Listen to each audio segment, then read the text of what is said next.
right, we are live. Let me just focus this joint. What's going on, everybody? Welcome back to State of the Gaming Industry. This is episode 8. I'm your host with the Mother Loving Most, Manta XP, here again with another episode. A lot of things to get into, a lot of disappointing news as usual in the gaming industry. It's been kind of, dark and dreary a little bit, I'm not going to lie. But we got some things to look forward to. Gamescom coming again a little later. We got some news on Avowed's release date. But then we got some bad news coming out of Bungie, Game Informer closing down, a lot of things like that. So let's get right into it. If you're new to the channel, please consider subscribing. If you're listening on Spotify or Apple Podcasts, consider giving this a 5 stars. And we'll start this week with the game releases as usual. Now, normally I would be using Game Informer for this, but doesn't exist anymore, as we'll get to in a little bit. But first thing we're going to talk about, so we got Pepper Grinder. So this has a 78 overall. This is coming out on PS5, PS4, Xbox Series, and Xbox One. That came out actually yesterday. We have Signy, All Guns Blazing, PC, PS5, Xbox Series. That came out yesterday as well. Creatures of Ava. This came out today. So this got a 78 Metacritic. I heard it was decent though. I've seen a few 8s in there as far as the ratings go, 8.5. I haven't looked too far into it. I believe it's also in Gamepass, so excuse me, if you're willing to check it out, you could do it there. Train Valley World, not sure what that is. That Time I Got Reincarnated as a Slime. Isekai Chronicles is based on a pretty popular anime, so that's... Oh, I'm an idiot. Switch to stream. I'm sitting here reading. So that's coming out on pretty much everything tomorrow. Yeah, Steam World Heist 2. It's coming out on everything tomorrow as well. Fate, Stay Night, Remaster, PC and Nintendo Switch. That comes out tomorrow. That's based on the anime as well. I wanted to get into the Fate series. There's a lot of them though. There's like Fate, there's Fate Zero, there's Fate. Like there's just like 8 of them. So I don't know where to start. Y'all let me know in the comment section below if y'all into Fate. I definitely would like to try it, but I need some help knowing exactly what to even look to. Got Deathbound tomorrow, Cat Quest 3, which I mentioned in my monthly game releases for August video, so you could check that game out. It's a decent looking RPG, little action adventure. That comes out tomorrow as well. And then the Crush House, haven't really heard of that one. Simulation, that comes out on Friday. But now we can move over to the first wave. Xbox announced the first wave of releases as far as Game Pass goes. So as we saw, it was a rumor, but we see the Activision games coming over now. We got Crash Bandicoot, the Insane Trilogy. We got Mafia Definitive Edition, as I mentioned in the last video, or the last stream. That's coming out, I think, August 13th on Game Pass. And then Creatures of Ava, which I just mentioned recently. So it's coming soon. So Creatures of Ava, like I said, launched today, as you see here, August 7th. Available day 1 on Game Pass. Says let your empathy guide you as you play an exciting action-adventure creature saver game. So it's not like Pokemon because it says creature savers. I don't know if you're like battling them. It says let them lead you through variety of ecosystems, all in the hope of saving the planet from a life-consuming infection. So it seems more like survival type game. Okay, so here, Crash Bandicoot actually comes out tomorrow, and my daughter wanted to play Minecraft, so I did renew my Game Pass subscription. I have a bunch just, I have the codes, so I just like wait when I'm gonna load them up. There wasn't nothing really that I wanted to play yet. I was waiting for Black Ops 6, the closed beta to come out, but she wanted to play Minecraft, so whatever. Crash Bandicoot Trilogy, Cloud, Console, and PC tomorrow. I never grew up on Crash Bandicoot, but I heard this are like remaster of the first 3 games, so maybe I'll check it out. Just need a easy platformer, like nice, palate cleanser game. And then of course Mafia, as we mentioned in the last stream, August 13th. It's a remaster. It's based on the 1930s organized crime. So yeah, that's what we got. Wave 1 coming out now. And disappointing news, which Tom Warren kind of already told us that it might be happening. We got the official announcement that Avowed did get delayed to 2025. So the bad part is that it got delayed. The good part is we did get a release date. So Xbox is the official Xbox account. They did tweet out so many games coming. As such, we're moving Avowed to February 18th, 2025 to give players backlog some breathing room. Stay tuned for more from our games across Activision Blizzard, Bethesda, and Xbox Game Studios at Gamescom, including our August 23rd live stream for a look at Avowed. So I think this is like they call it, giving you some sugar with the medicine, right? Like, the bad part is getting delayed, but they're also saying like, okay, but we got all these games coming. We're gonna show a look at it at Gamescom, along with this supposed to be their biggest booth yet. They got like 50 games, which we'll get into in a little bit. And then they also show this timeline to like really, drive the point home. Like, listen, there's just too much coming in Avowed. One, it could use a little bit more polish on it, as we've seen. Like, it definitely looks way better than it did in January, but what's a few more months, as opposed to we're thinking it was going to come out in November. So give it, 3-4 extra months, put it in a time where there's not too much coming out. So we see right here, you got World of Warcraft DLC coming, or expansion coming out, Age of Mythology. When is that? September 4th. Then you got Aura History Untold September 24th. Then you got Diablo expansion October 8th. Then you got Call of Duty, which is going to blow everything out of the water. That's October 25th. You got Flight Simulator November 19th, which isn't a big game. I still think Avowed could have came out in that time. But then you got Indiana Jones, which is going to be a huge game. And you got the Shattered Space for Starfield DLC. You got Towerborn. All these games that don't have release dates yet. So then they move Avowed to next year. So then now we have Avowed, South of Midnight, Doom, and Fable. And believe it or not, the way it's lined up, I believe this is the exact order that these games will come out in. I do think Avowed coming out February, that's in the winter time. We'll get South of Midnight maybe in like April or May. Then we'll get Doom in probably June, July, maybe August even. And then we'll get Fable in like, we know the Call of Duty is going to be in, if we have another Call of Duty, which we normally do, that's going to come out, or an expansion or something, DLC.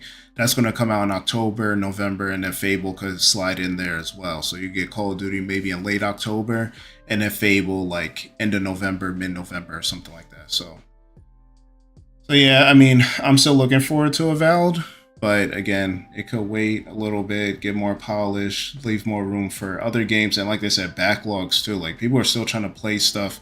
This year's been, I don't say a backlog year, but because of 2023 being so large and everyone not being able to play everything, and 2024 being a little slower, it's been a little bit, people have been like, okay, I'm trying to play some of the older games or games I missed out on and things like that. Like, I'm one of those people. Elden Ring came out 2 years ago. I'm just now playing it. Jedi Survivor, I'm going to get to at some point. That came out last year.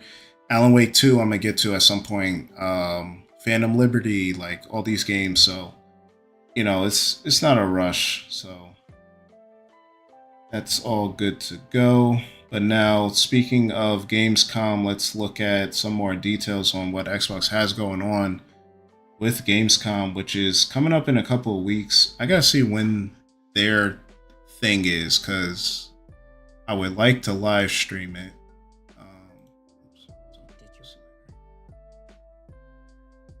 So there we go. Xbox at Gamescom 2024. So it says Xbox returns to Gamescom with over 50 titles to check out. Now, obviously, all of those won't be first party, but again, we'll have those to look forward to, third-party deals, everything like that.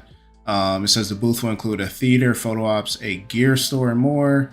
And for those who can't attend, we can check out their Gamescom live from the show floor broadcast on August 21 to the 21st to the 23rd. I believe the 23rd is the big live stream.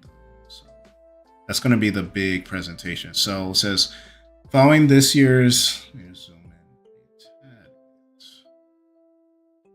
tad. Just a tad. So following this year's jam-packed Xbox Game Showcase, which we know the showcase was amazing, it had a lot of stuff, not a lot of release dates, which a lot of people didn't like. So it returns to Gamescom to connect with fans in Cologne, Germany from August 21st to the 25th. And this is, to be honest, after Xbox is considered having the best summer show, this is going to work out really well for them as well, too, because I don't believe Sony's going to be there. Nintendo would wait until their new system comes out to even do anything at this point. So it says the community is what makes gaming, Gamescom so special, blah, blah, blah, live stream. So there's more information on the booth. So anyone that's going to Germany or just wants to know what you could watch all over, I'm sure IGN, all these publications will be covering it. So it's going to have 50 titles from all their first-party studios as well as their third-party partners, spread across 240 gaming stations. So if you're there, I mean, 240 gaming stations sounds great, but like Gamescom is the biggest like gaming convention or like showcase or whatever, trade show, whatever you want to call it. So it's going to be a lot of people, but hopefully everybody can play whatever they want to play. So these are the games it says you can go hands-on with. So you'll have Age of Mythology Retold, Aura History Untold, Diablo 4, the Vessel of Hatred, so that's a new expansion, Fallout 76, Milepost Zero, Elder Scrolls Online Gold Road, and Towerborn. So, yeah, I'm not gonna lie, as far as what you get to play, it's not really that great. I'm not gonna hold you. Like Age of Mythology or History, it's okay, maybe, but it's like who wants to sit there and play Civilization or like world building type game like at a booth? Like that's something, I don't know, maybe they have like a what do you call it, vertical slice demo where you play for like 20 minutes to get just a feel for the game. And then the rest of the stuff is kind of just DLC or games that are out already or expansion. Like Diablo 4 is already out, Fallout 76 already, Elder Scrolls Online, Towerborn. They've had a couple of closed betas that people have participated in, and it's pretty cool. It's more like kind of like Castle Crashers, but what they'll also have is exclusive theater presentations. So this, I don't know if they're gonna. I feel like you would have to present these, right? Like these, I don't know. It's weird. Like I feel like you'd have to live stream these. Like you wouldn't just have this under wraps just for the people that's there. Maybe it says exclusive, so I'm not sure, but it would be Avowed, Indiana Jones, which I think they do need to show more gameplay on. Like we saw a decent amount at the what do you call it, developer direct at the beginning of the year, and then they did more of a like story cutscene woven into gameplay at the Xbox showcase. So more gameplay for that would be good. And then Starfield Shattered Space, they definitely should be showing because that's supposed to be coming out in the fall. I'm guessing that's going to come late September, maybe mid-September. I mean, it's already August 7th, so I think we'll get a date there, but they don't want to mash up with Call of Duty, and it'll be over a year since Starfield first launched. What was it, September 1st or 6th or whatever day it was? And then, again, now that you don't have Avowed to worry about, Flight Sim's not going to be competition, you know, I think you want to give us something. Stalker 2 got moved to November as well, so you want to give us something in that space. So yeah, this is just talking about more of... Oh, okay, so then when it comes to third party, so they got Star Wars Outlaws. That's like the big, like the next big game everybody's been playing and talking about. Been hearing some mixed things on it, but I think it'll be a overall good game. Will it blow people away? Probably not. I don't think it's gonna stand up to what Respawn is doing with the Jedi series, but still decent. You got Space Marine 2, Atomfall, which looked like a diet Fallout, not gonna lie, but still. Stalker 2 again is gonna have a new demo. I really hope that game comes out November 12th, man. Like I understand everything that's going on, but I would like to see that game. Squirrel with a Gun, Winterboro, Creatures of Ava. Not sure about any of these games. Trying to see. Okay, they have a Gamepass thing, Game for Everyone, Gear Shop. Trying to see when their actual stream. Okay, so here are the streams they're gonna have. So Wednesday, August 21st, which is the first day, at from 6 a.m. Pacific time, so that's 9 a.m. my time. It's gonna have Stalker 2, Atom Fall, Age of Mythology, plus others. Then they're gonna have a Bethesda mainstream. Then at what time is that? 8 a.m. How does that work? So that I guess the Bethesda thing will only be an hour, and then they'll go over to the other games I mentioned.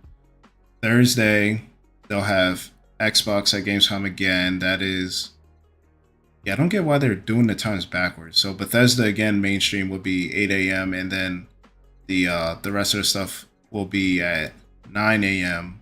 my time. So that's Star Wars Outlaws, World of Warcraft, Towerborn, plus others. Then Friday, they'll do the same thing. Bethesda at 8, and then Avowed, Our History Untold, plus others at 9. So, I don't know what they say like exclusive presentation is, because this is pretty much going to be shown to all of us, so we'll be able to watch it. I did take off, not for this, but I did take off of work, so I can stream the 23rd. I would like to. Is that the best? Yeah. I mean, Avowed plus other stuff, Bethesda. I guess. I mean, that's all I can do, so I can't even be mad at it. So I'll be streaming that. We'll start at maybe like 7:45 just to get everything set up, and then go from there. So look forward to that. August 23rd. Mark your calendars. We will be doing that. And now, let's go over to the Bungie stuff. So, former Xbox people, man, this was, I can find the tweet. So, Jason Schreier,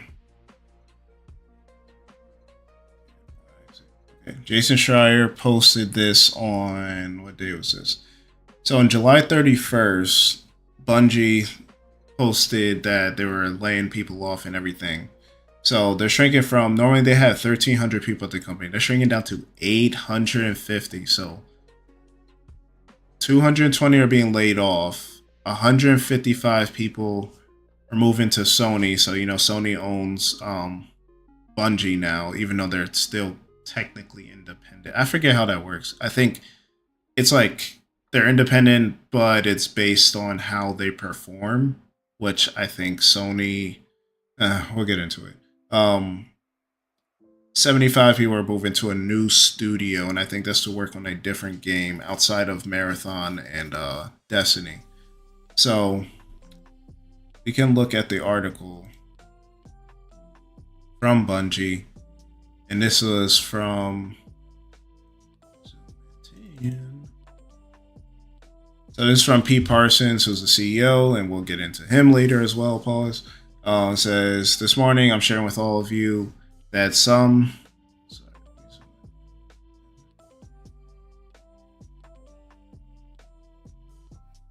So, it says, this morning I'm sharing with all of you some of the most difficult changes we've ever made as a studio due to rising costs of development and industry shifts, as well as enduring economic conditions, as become clear that we need to make substantial changes to our cost structure and focus development efforts entirely on Destiny and Marathon. This means beginning today, 220 of our roles will be eliminated, representing roughly 17% of our studio's workforce, man. Oh, man.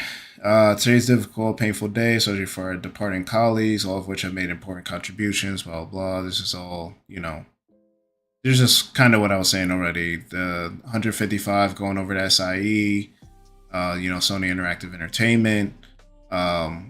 Second, we're working with PlayStation Studios leadership to spin out one of our incubation projects, an action game set in a brand new science fantasy universe, to form a new studio within PlayStation Studios to continue its promising development. So they do have another game in the works. We don't know what it is yet, but yeah.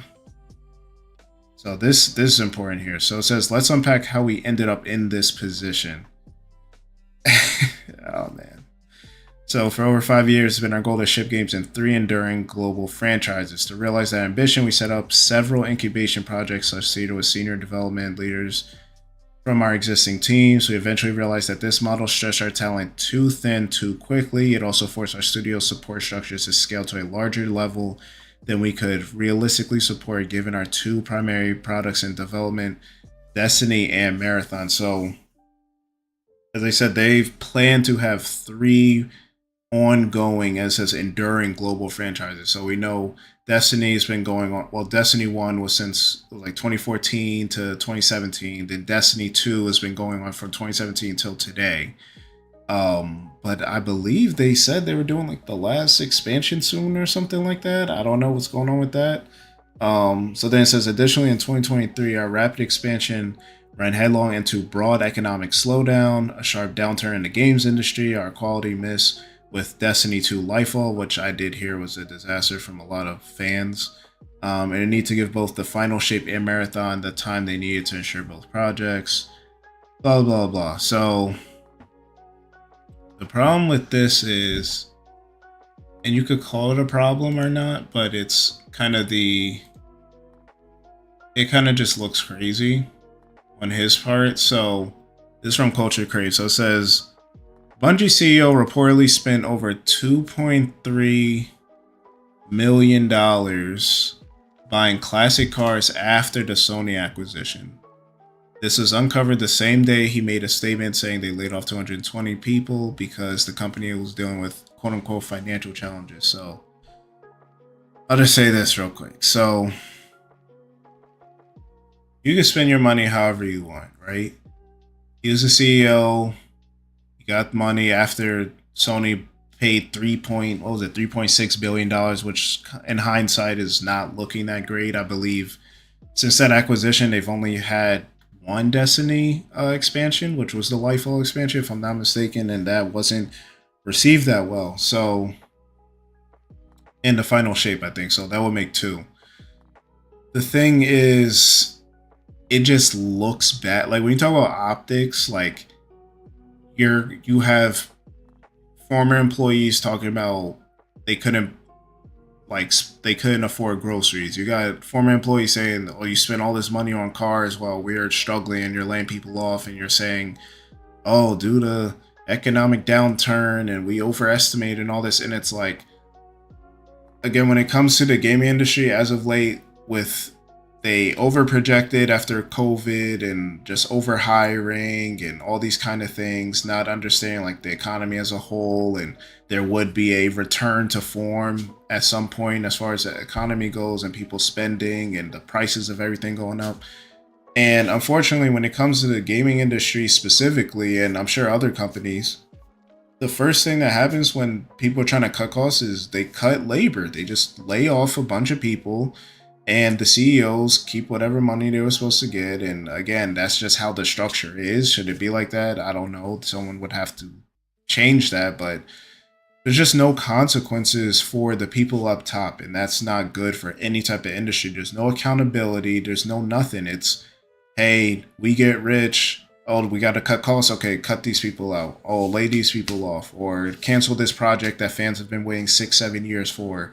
Or they get in trouble for sexual harassment and all these kind of negative things, racist comments, sexist comments, all these things. And okay, we got to get rid of them, but they own X amount of shares, so they're just going to get, like Bobby Kotick, like we saw, just get a golden parachute and get all this money to leave. And it's just like, it's just really unfair. And it sucks for people that are fans of Bungie. Like, listen, Bungie, I know it's not the same as it used to be, but Bungie used to be, they gave us Halo, Marathon originally, before the Marathon that they're, redoing or whatever.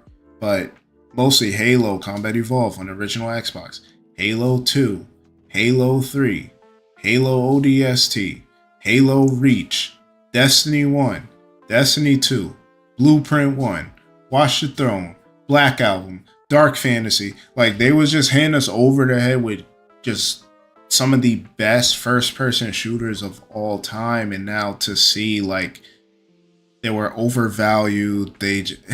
I don't know. Like, I think there's been way more good with Bungie than bad as far as production and product and everything like that. Like, I don't know anything about their culture. I don't know if there's something bad happening when they was working with Xbox and Microsoft Game Studios before, but this is just not a good look at all. And unfortunately, the workers that put their time and effort into these games and deliver what we want, they're going to be the ones that have to suffer for it, and that just sucks. And listen, it just seems to be a trend. Like, this happens all the time. It's just part of the industry, and I hope it changes at some point soon, but this won't be the last, and I'm sure we'll be hearing about something like this from someone else within the next couple months. And speaking of employees not being treated properly, we got Game Informer. So, for people that don't know, the funny thing is when I clicked on, I was doing the week Google like weekly game releases like I always do. I forgot that was Game Informer that was normally doing that from. So we got this here. When you try to go to GameInformer.com, you get this here. It says the final level, farewell from Game Informer. After 33 thrilling years of bringing you the latest news, reviews, and insights from the ever-evolving world of gaming, it is with a heavy heart that we announce the closure of Game Informer. From the early days of pixelated adventures to today's immersive virtual realms, we've been honored to share this incredible journey with you, our loyal readers, while our presses may stop. Oh, sorry, I need to work on my punctuation. Our loyal readers, period. While our presses may stop, the passion for gaming that we've cultivated together will continue to live on. Thank you for being a part of our epic quest, and may your own gaming adventures never end. And Game Informer, as you see here, like, they've just had some of the most legendary, I guess these are their most recent covers, but Game Informer was everything, man. Like Game Informer was, you've had like Nintendo Power in the past, you've had other game magazines, I think PlayStation had a magazine as well. Like, Game Informer was, and I believe GameStop owned them at some point. You would get it in the mail, it would be like, oh, these are all the new games coming up. The cover, they always spent a lot of time making sure the cover was great. It wasn't just like the box art from a game. It was like really, really thoughtful. A lot of thought put into it. Really awesome. You got to see reviews for upcoming games, and you're like, oh, okay, what I do? Like, yeah, we had IGN, we had all the GameSpot, all these kind of things, but like just that physical magazine, getting that in the mail, you could get like they give you like not a free, but I think if you had like a GameStop subscription or membership or whatever, you could get it for cheap for like a year, and then they charge you a little more. But man, it's just really sad. And the worst part about it is that it kind of just came out of nowhere. Like, no one knew why. Like, it was just like the official account got destroyed, and like we could take a look at the tweet from there, the last tweet that they put out. But so someone had access to the Game Informer account, so they made a goodbye post because there wasn't an official one. Like, they kind of just was like, yeah, Game Informer is done, and they were like, what? And all the people that was working there, they didn't know. So it says, our 33-year legacy deserves a genuine goodbye, written by a former Game Informer member. We're heartbroken by the shutdown of our publication, yet we leave with pride knowing we poured everything we had into it. In the words of our editor-in-chief, be well, play well. And it has just a list of, the workers there and everything. But then when you go over here, the account just got nuked. Like, it just destroyed it. So I don't know. GameStop that's not a good look for them at all. But it says GameStop closed down Game Informer without notice, leaving many employees to find out they lost their jobs via Twitter. See, this is like the crazy part about this industry and like other industries. Like, we be finding out before other people that they lost their job or their company went out of business or at the same time. Like, imagine you just scrolling on Twitter and you're like, oh, I guess I'm unemployed. Like, what are we doing here? Like, that is nuts. All their work no longer officially viewable online, and they all publicly taken down. Now this horrible company growth moves, and that's the other thing. Not only are they closing out of business, you used to be able to, I think Nintendo Power or someone like has like the archives of their old publications that you could still look at online. Game Informer, they just nuked it. Like, they're like, Game Informer isn't a thing. It does not exist. Their website, as we went on, is just a farewell. The social media account's done. Their archive of all their work is just gone. They're not printing anything anymore. Excuse me. So it's like, I don't know. It's weird. It's very strange to see. Like, they just eradicated them off the face of the earth. Like, they weren't something very important. I mean, I'm not going to sit here and pretend like I was still getting Game Informer magazine, but I think like just one of those legacy, companies and publications that should be treated better. Not saying, oh, they're still profitable and they should be around. If they're not, if they're not doing what they need for the company, then okay, but don't just act like they're not something and just get rid of them. Like, it's just disrespectful. Like, I think we need more grace and, humility and respect for one another, and especially our like legacy important fixtures in this business, man. It just, everything the business does just shows more and more why people don't want to be in it, and it's very unfortunate. But let's shift over to The Last of Us Season 2. So we've been getting shots of, and I don't know if I can actually play this trailer. I'll like pause it if I can.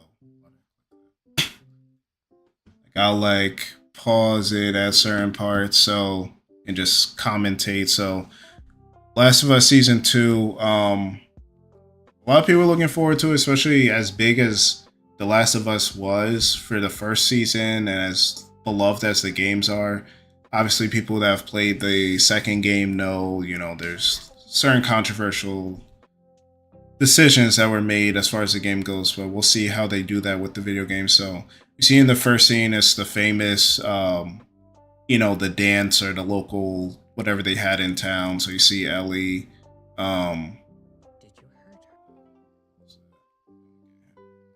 so you got that. You see her tattoo that she has over her, what do you call it?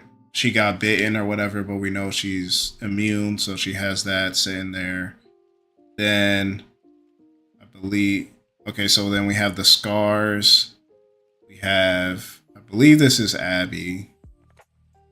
Let's see how she worked out for this role. I do not know who, I forgot my man. This is a dude from Westworld. I don't know what role he's gonna play. Yeah, so we got Joel in therapy. So I think this will be good. If you've seen the end of the first one and you see they've aged Joel up, with the gray hair and everything. If you've seen or played rather the second game, you kind of know, like, man, I'm trying not to spoil it. I think they'll stretch this season out a little bit and have, like, I think the main decision that people don't like in this game, it'll still happen, but I think they'll stretch it out maybe to the next season. Maybe it'll be like a cliffhanger at the end of the second season or something, or maybe they'll tell the story backwards or something. I don't know. I think they're going to do something a little different with it. So you can look forward to that in 2025. No official release date, but I mean, they're already releasing stills, and I thought they just started filming. They already got a teaser trailer, so I think maybe it'll come early next year as well, just like what's it called? Just like the original came out, I think it came out in January 2023. So we'll have that, and then we got the was it Night of the Seven Kingdoms Game of Thrones spinoff. So 2025 for HBO is looking pretty good. Yeah. But okay, let's get into the last topic of the day. And this was a rumor at first, but it has been confirmed. We do have the Shadow manga. I could have swore I had the. Look it up. I was about to type Game Informer. Shadow manga. Minutes of no. Shadow the Hedgehog. Shadow the Hedgehog manga. Seemingly. Okay, maybe it's not official. It's from comicbook.com. It says announced, so. Okay. No, I'm not disabling ads. This comicbook.com says Shadow the Hedgehog manga announced, and they're pushing Shadow a lot because you have the what's it called? Sonic Generations Cross Shadow coming out. You got Sonic the Hedgehog 3 movie coming out in December with Shadow in it. So now a manga. They had like a Lego head and stuff like that coming out. So they're pushing the Shadow stuff hard. So we got here Sonic the Hedgehog is just a little guy with a really big reputation thanks to Sega, the character, blah, blah, blah. Okay. Now we've learned that Shadow the Hedgehog is gearing up for a special outing with a new manga. Yes, that's right. Shadow the Hedgehog is getting a new manga, and we have the group at Kuro Comics to thank. So it must be a Japanese. Okay, yes. A new report from Japan has confirmed Kuro Comics will start publishing this new title in September. Little about the project is known, such as its staff, but Shadow the Hedgehog is hardly a stranger. The character is one of the Sonic's most famous friends, and his new manga comes at the perfect time. Wouldn't call him a friend, but okay. So yeah, saying the same thing I said. Sonic Shadow Generations coming out in October. Then you have the movie coming out in at the end of the year. So yeah, it just says a source. What did it say? A source from Kodo?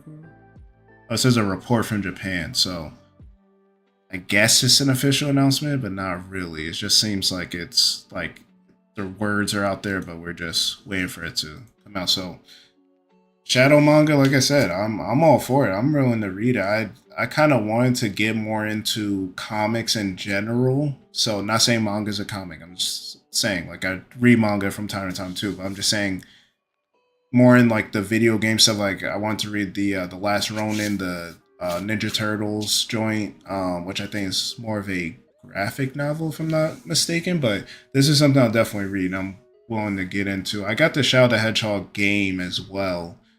Oh, maybe I should do a review on that. I think I should. That comes out in October. Yeah, I'm definitely. So I got Shadow the Hedgehog on GameCube, so I'm definitely going to play it and try it.